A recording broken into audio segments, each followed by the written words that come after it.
Thanks for watching this YouTube Medical University animation. This time, those bumps on your skin might be a sign of cancer. So, I'll explain and summarize the unexpected skin signs that can appear when cancer develops in the body. Actually, the skin can show signs of internal organ problems. In some past cases, hives or neck lumps were misdiagnosed and later found to be specific types of cancer. As I've mentioned before, if many cancers are detected at the earliest stage, stage 1, they can be surgically removed and survival rates are high if cancer is caught early, but drop significantly at stage 4. Watching this video until the end increases your chances of spotting early cancer signs in yourself or others. YouTube Medical University explains things clearly from the perspective of doctors who treat patients, helping you become healthier. Consider subscribing if you enjoy the content. In this video, I'll explain the top 5 cancer signs that can be detected on your skin.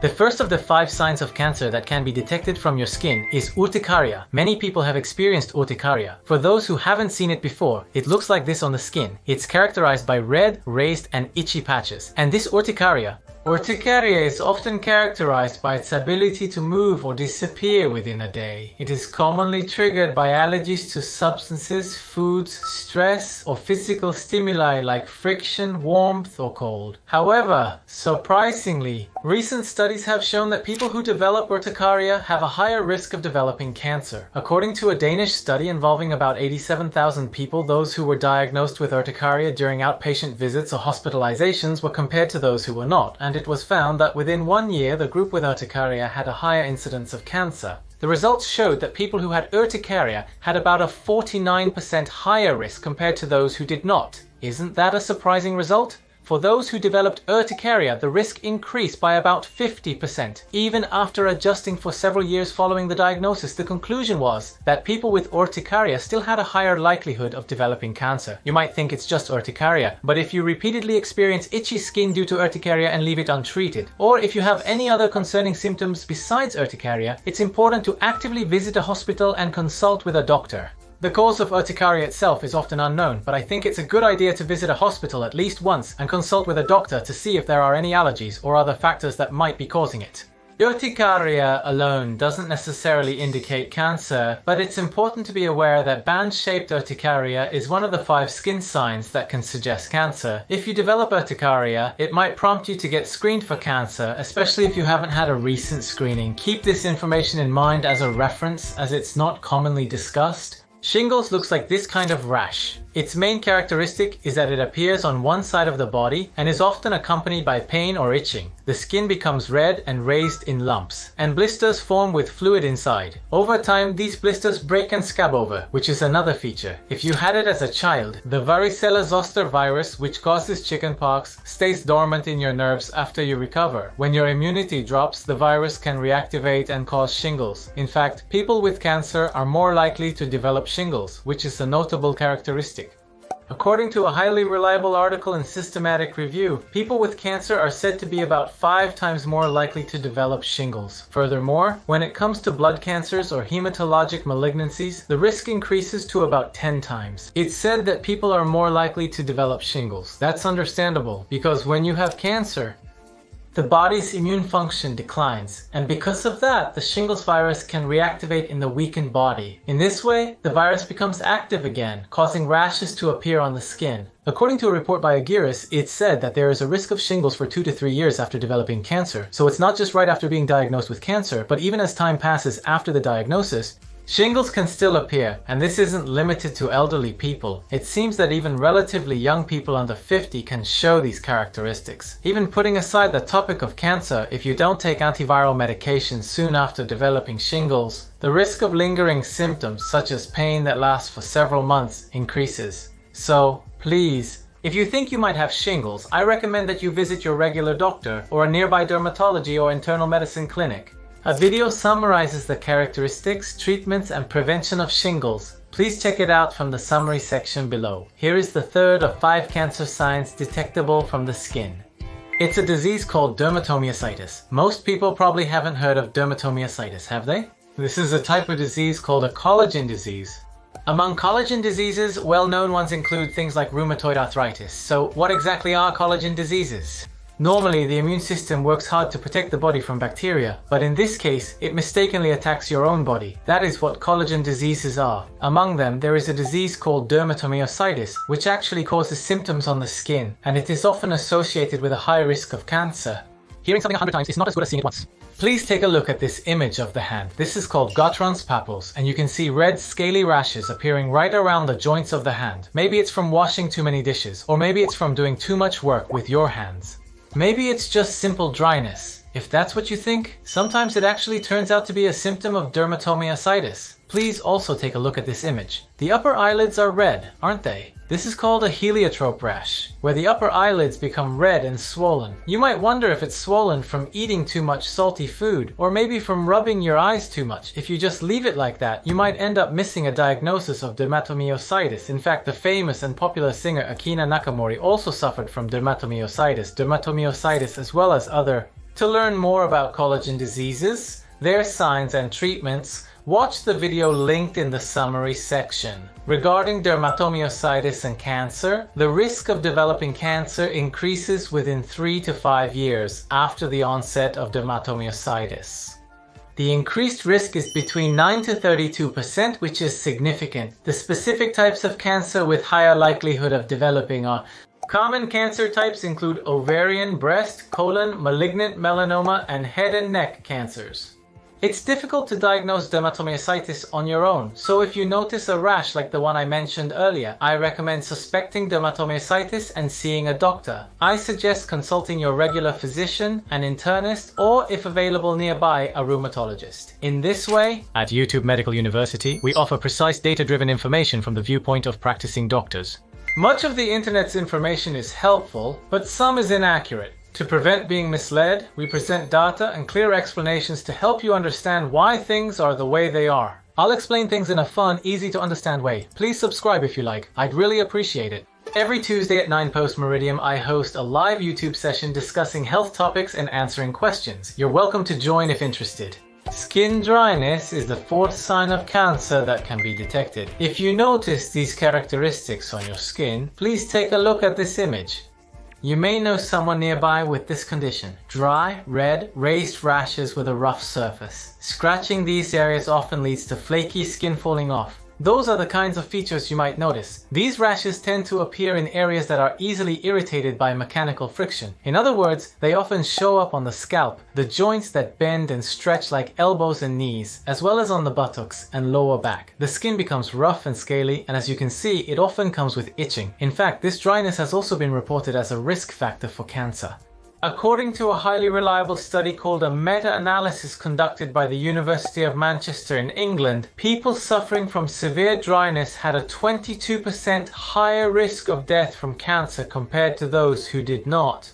These types of cancer have been associated with dryness: colon, kidney, throat, liver, esophageal, and pancreatic cancer. There are also things like lymphoma. In fact, I often diagnose dryness as an external cause, but it is by no means a rare disease. However, just because you have dryness does not mean you will definitely get cancer. There are various treatments available for dryness, so if you ever think maybe this could be it, please first consult a dermatologist and get a checkup. Please do so. In addition, if you have any other symptoms that concern you besides dryness, there is also data like this, so it might be a good idea to get screened for cancer or consult your primary doctor. Here are the top 5 signs of cancer that can be detected from the skin, and this is skin cancer. This might seem obvious, but I couldn't leave it out of today's introduction. Skin cancer is of course something that can be detected from the skin, but the tricky part is that its appearance can be hard to recognize. That's one of the characteristics of skin cancer. Sometimes what you thought was just a mole turned out to be cancer. If you know a little about the characteristics, you can tell the difference from an ordinary mole. But just not knowing can often lead to late detection. So, I will explain in detail the features of melanoma, which is especially important among skin cancers, and how to prevent it. Among skin cancers, the most well-known malignant tumor is called melanoma. If it is found at an early stage, the 5-year survival rate is almost 100%. However, if it is found at an advanced stage 4, the 5-year survival rate drops to only 10%. Therefore, this This time, I will introduce from a doctor's perspective the key points for early detection of dangerous skin cancers that should not be ignored and ways to lower the risk of developing skin cancer. First, let me briefly explain what types of skin cancer there are.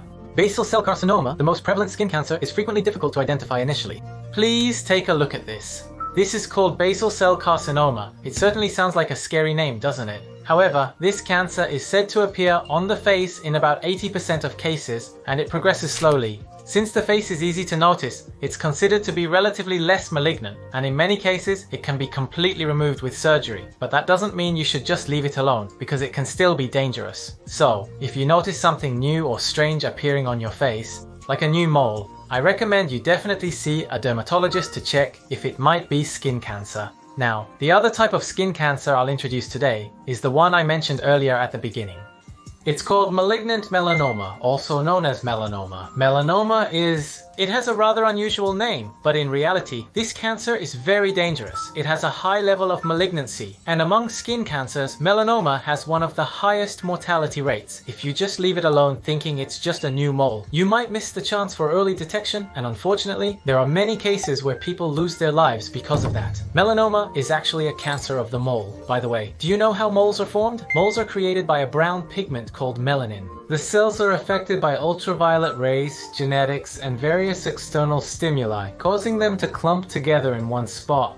That's what a mole is. The cells that become the origin of the mole. The cells called melanocytes become cancerous, and that's what we call melanoma. In other words, think of it as cancer of a mole. For example, if melanoma appears on a finger and is detected early, it can be completely cured by amputating the finger. But as I explained at the beginning, if it has already spread to internal organs, the mortality rate increases and treatments like radiation therapy or chemotherapy become necessary. The troublesome thing about melanoma is that it can develop anywhere on the body, but it's especially likely to appear on the soles of the feet.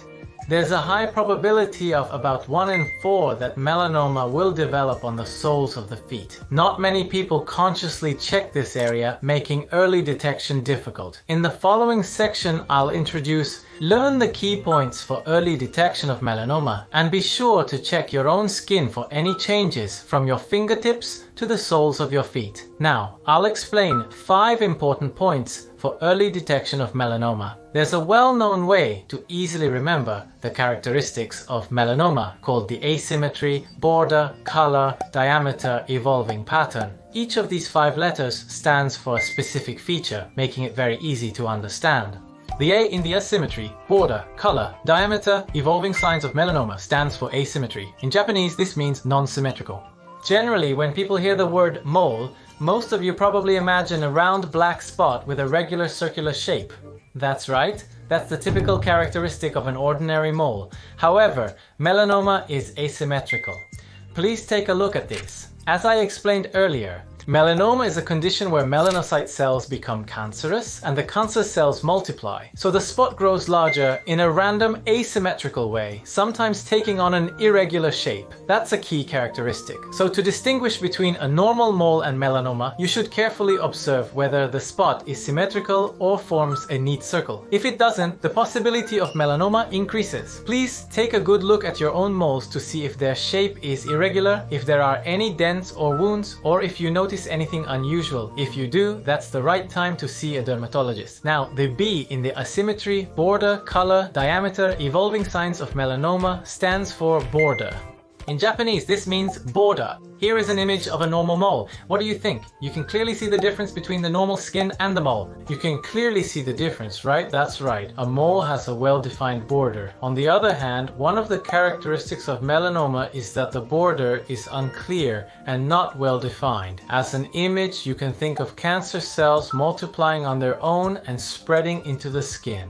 So, the border between normal skin and abnormal skin becomes blurry, and that's a characteristic of melanoma. If you can't clearly tell where the mole starts and ends, please consider that the possibility of melanoma increases. In the asymmetry, border, color, diameter, evolving signs of melanoma, C stands for color, which refers to this.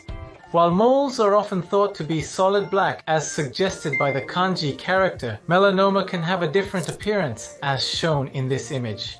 There can be black areas, brownish areas, and sometimes even red areas. In other words, having a mixture of various colors and variations is a characteristic of melanoma. In the asymmetry, border, color, diameter, evolving signs of melanoma, D stands for diameter. Simply put, diameter means the size, and the larger it is, the higher the possibility that it could be malignant melanoma. As a general guideline, if the diameter exceeds 6 millimeters, mole-like spots over 6 millimeters in diameter are said to have a higher risk of being melanoma. However, there are also large moles over 6 millimeters that are harmless. So just because something is over 6 millimeters doesn't necessarily mean it's melanoma. Please remember this as just one guideline. In the asymmetry, border, color, diameter, evolving signs of malignant melanoma, E stands for evolution. Simply put, it means whether the spot is growing or expanding. Please remember that this is the most important point. Ordinary moles generally don't change much in size. However, in the case of melanoma, cancer cells keep increasing, so the shape may change, the size may get bigger, the color or tone may change, or the border may become unclear. In other words, the asymmetry, border, color, diameter signs of the asymmetry, border, color, diameter E criteria start to appear. Over time, you should watch for any changes or increases in size. Carefully check and compare its current size to how it looked a month ago to see if it has changed. If you notice such signs, consider the possibility of melanoma rather than a mole. That concludes our review.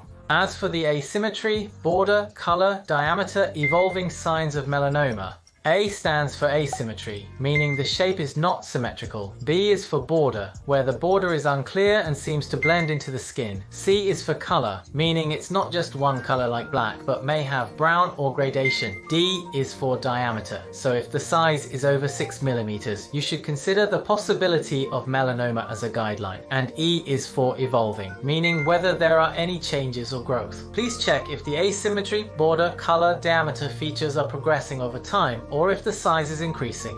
Let's make sure to observe those points carefully. And then, it is said that 1 out of 4 melanomas appears on the soles of the feet, so it might be a good idea to get into the habit of checking the soles of your feet when you take a bath. Now finally, is there any way to prevent skin cancer in the first place? How can you lower your risk? Let me explain that. To give you the conclusion first, most skin cancer risks are due to ultraviolet rays. According to data, people with fair skin who are more susceptible to sunburn have more than 10 times the risk of developing melanoma compared to people with darker skin. There is also data showing that taking measures against sunburn can lower the risk of cancer. So, from here on, I will talk about the points that are often asked in outpatient settings. Questions about sunburn. Is it true that people who don't get sunburned easily are less likely to get skin cancer?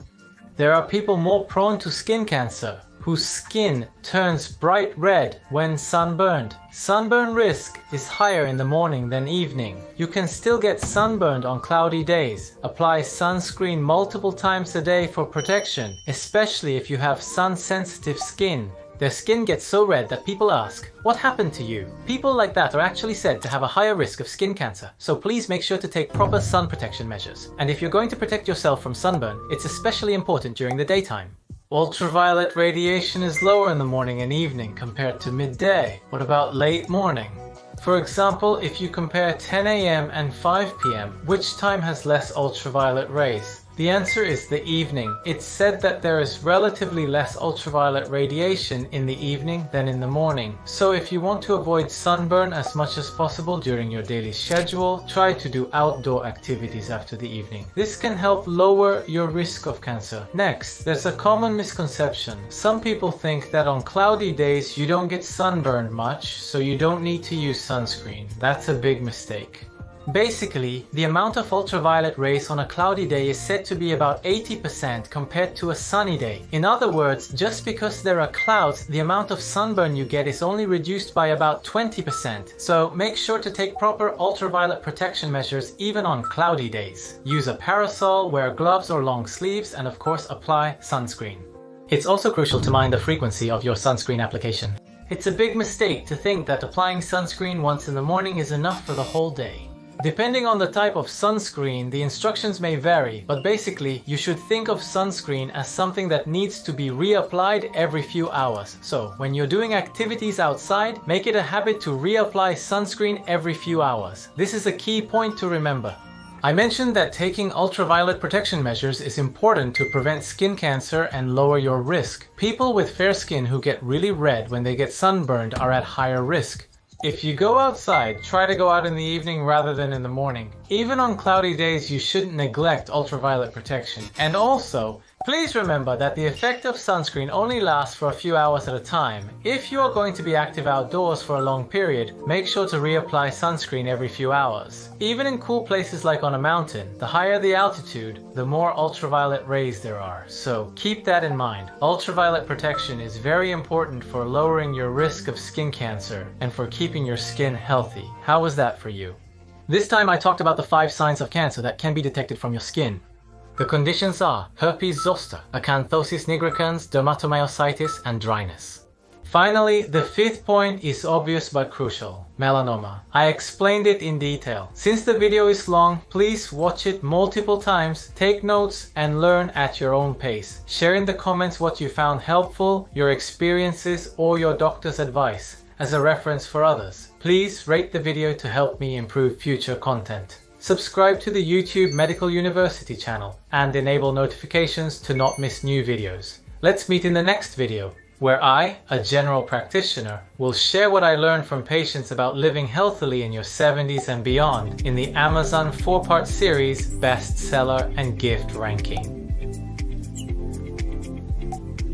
It became number 1. As a doctor working in general practice, I compiled into one book the important ways of living and health methods that I learned from my patients. It's a book that will make you think, I want to live a healthy life like this too. It's getting excellent reviews and is on sale now, so check it out.